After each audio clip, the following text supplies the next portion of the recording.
Jammers! This week we did a video on Shadrach, Meshach, and Abednego and the story of the fiery furnace. We changed their names a little bit in the video, but I hope you enjoy. King Nebuchadnezzar made an image of gold, whose height was 60 cubits, and its breadth was 6 cubits. He set it up on the plain of Dura, in the province of Babylon. Then King Neb sent to gather the officials of the province to come to the dedication of the image that King Neb had set up. The officials gathered for the dedication of the image that King Neb had set up, and the herald proclaimed aloud, "This is King Neb's statue. Anytime you hear me blow my trumpet, you will bow down to it. No matter what language, no matter what city, you shall bow down to it. If you don't, in the fire you go."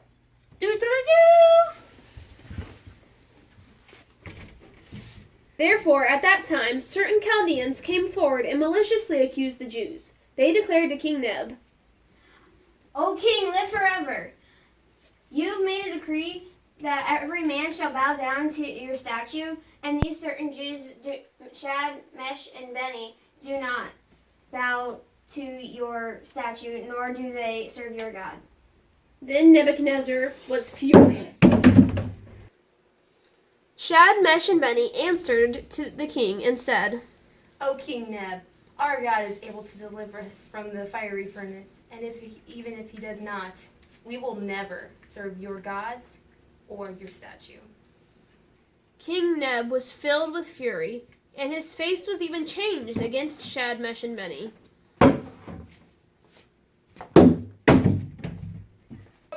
Servants, come here! Heat the furnace up 7 times the normal and then throw them in.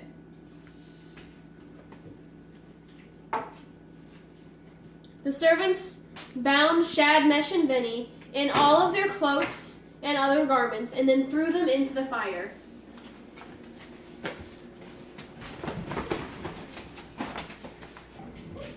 Because the king's order was urgent and the furnace overheated, the flame of the fire killed who took them into the fire. And these 3 men fell bound into the fiery furnace. Then King Neb was astonished and rose up in haste. Did we not throw 3 men in? I see 4, and the 4th one looks like the Son of God. Then King Neb came near the door of the burning fiery furnace. He declared, Shad, Mesh, and Beni, servants of the Most High God, come to me. Then Shad, Mesh, and Beni came out of the fire. All the king's officials were shocked that the fire had no power over their bodies. Their hair was not singed, their cloaks were not harmed, and no smell of fire had come on them. King Neb spoke to them and said, Blessed is your God, for he sent an angel to save you, because you did not bow down to my God, but only yours. Therefore I make a decree that any man that speaks poorly of your God, he will be tortured and his house will be destroyed. For no other God can do what he did. Then the king promoted Shad, Mesh, and Beni in the province of Babylon.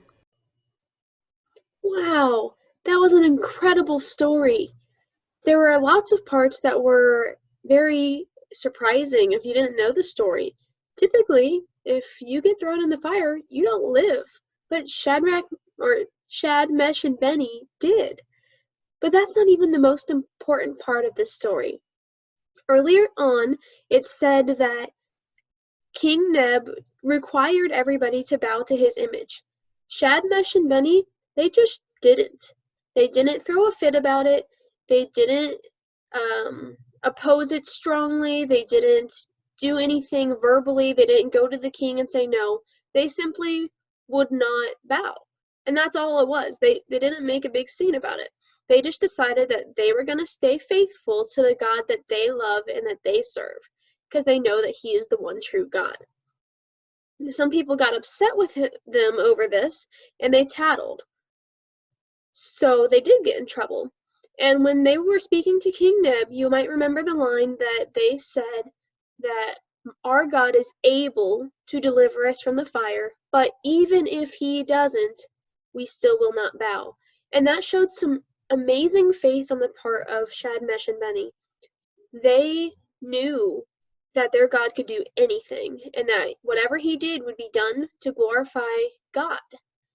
but they didn't care if that was saving their own lives or glorifying God through the sacrifice of their lives. They were fine with whatever He had for them to do.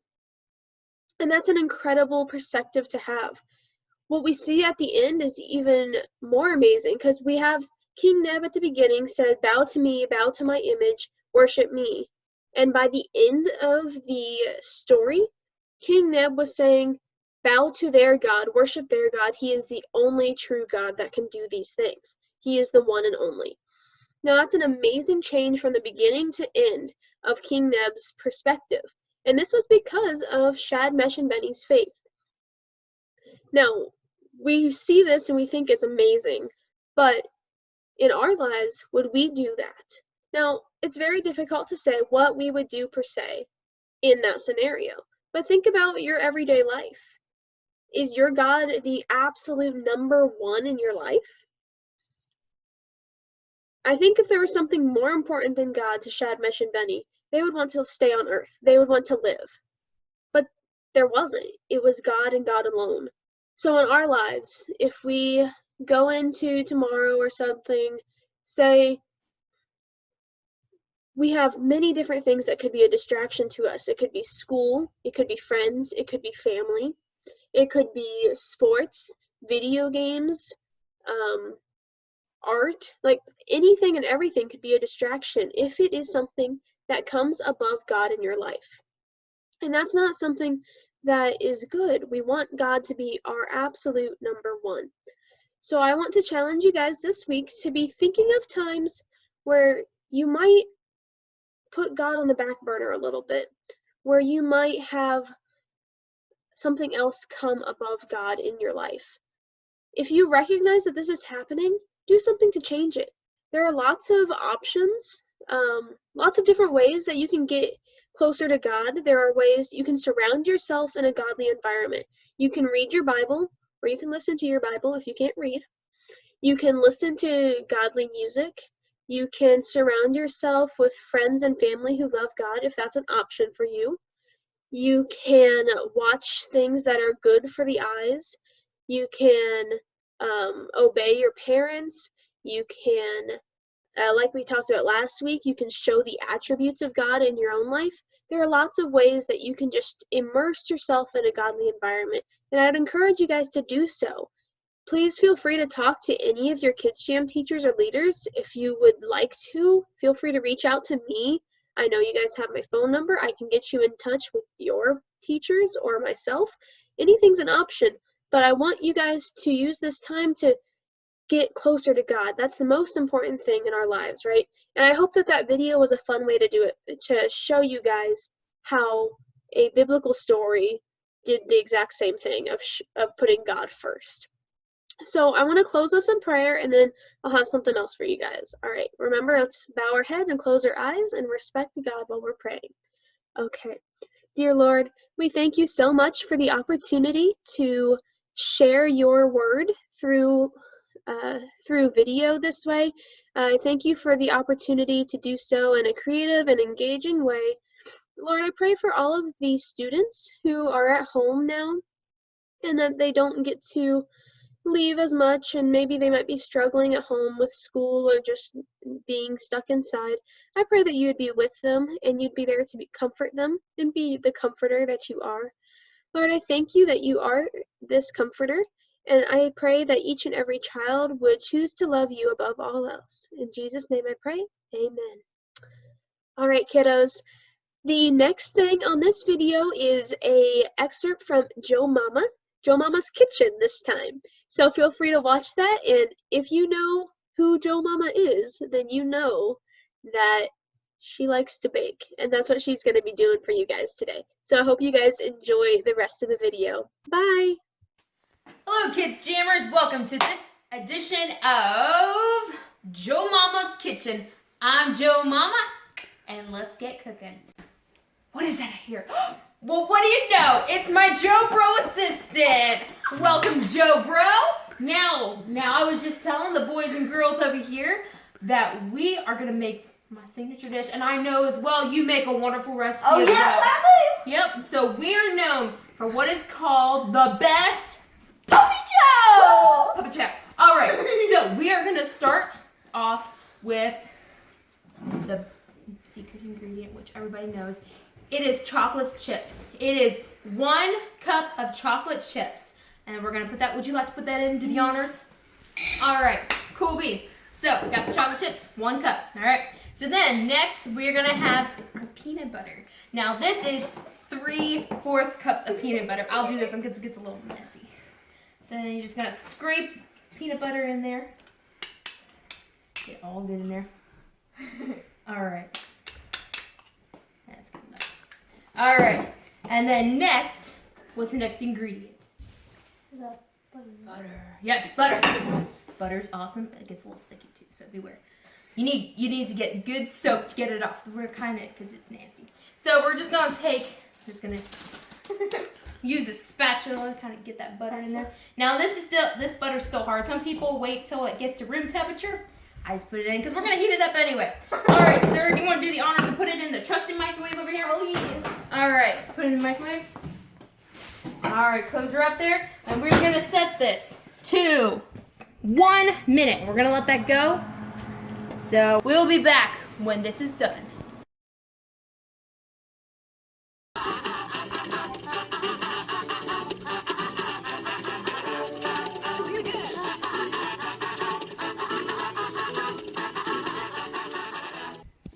All right, so you hear that timer? It's going off. It's done. All right, so we're gonna bring it over here. You can see how it's nice and melted. You want that butter to be melted, and we're gonna take the spatula. Just That looks good. Oh yeah. No. Tell you what, I'm excited already. Smell that peanut butter. All right. Real good. Give that good. Stroke. All right. Do you mind grabbing the bowl over there? Yes, ma'am. So next, when you get this, you want to make sure to get this all mixed in, because if you don't mix it all the way, it's just not quite the same. You don't want that. All right. All right. While I'm finishing stirring, I'm gonna have you ask. This is 8 cups Chex cereal. So there's 2 different kinds of Chex cereal. This is just me as the Boston Big Ram. There's some that have all corn, and then there's some that have all rice. I get some that's mixed together, and it's like Chex mix, Chex, whatever it is. But you could, the 2 combined, your parents will get what I'm saying, but you don't need to do that if you don't want to. Up to you. All right, I had to pour that in there while I'm stirring this. All right. All right. 8 cups. I think that's about done. Alright, so if you want to grab that and then grab the powdered sugar, which is the next step after I pour this in. Alright, this looks good. See that nice and stirred in there? Consistency is also key. Alright, so we're going to scrape that real good. Alright. Clean that off real good. And then we're going to take the spoon. Fast. Yeah, we'll go with this because that's not too dirty. I like peanut butter, but I'm not the biggest fan, so I don't like any chunky peanut butter. Especially, don't get me started with chunky peanut butter. That's just wrong, people. Gotta be smooth peanut butter. You don't want no extra crunch in there that's not supposed to be in there. All right. So how the powdered sugar is, I don't know how my trusty assistant Joe Bro does it, but I don't really measure my powdered sugar. You don't? Okay, well, there we go. All great cooks don't measure their powdered sugar. But the rest, technically, at least put 1.5 cups of powdered sugar. At least. I put way too much on it. But, you know, that's just my opinion. That's probably why it's good. Sugar makes everything good. My book saying. All right, we're going to take the powdered sugar. Open her up here. So we're gonna put the whole, no, don't put the whole thing in. Okay, so we're gonna take it and you're just gonna put some over it. Start off pretty good. I mean, just put a lot on. I know your parents are freaking out like they don't need that much of it. They're not gonna eat the whole thing at once, so you're good. So we're just gonna stir it up. You wanna stir? Sure. Take a turn there, bud. Not the greatest at stirring. Oh, that's fine. I'm not good at stirring either, so. All right. So camera, can you see that texture? So it's still a little bit, I don't think it's quite enough. So we need to put some more on so while he keeps stirring. I'm going to put a big shovel yet in there because I think it needs a lot more. It's like snow. You can't have enough sugar in my opinion. Like snow. I love it. All right. No, I personally love singing while we cook. I just think it just adds something to food. Some people think I'm crazy, but that's why my cooking is awesome. But that's just my opinion. So, all right. Making melodies in my heart while we're cooking on this show. Because we're awesome. All right. Oh, there's some on the bottom. I'm gonna get all that stuff from the y'all got bottom. good stuff? All right, we're getting pretty close. I know it's kind of hard with this spatula. Usually I use a spoon, as I said, Same. but I don't want to put that much peanut butter on it because that would be just wrong. All right, we're getting pretty close, guys. Oh, snap. All right. The counter probably wants some too, so I guess I'll have to share. Hey, All right. you gotta have What, fun. Jimmer? Exactly. Making a mess is having fun. That's exactly right. I agree. I didn't bring my apron today, but Yeah, you never wear an apron. me neither, but it sounded good. All right. I think that's about good. So, and also, you can add more if you think you need to, but right now I think it's good, so have a taste. Let's see how we did. Oh, there's cabbage. That's good. Thank you for joining us, boys and girls. And I hope you have a great time making it. And from the Joe Mama Cooking Show, peace out.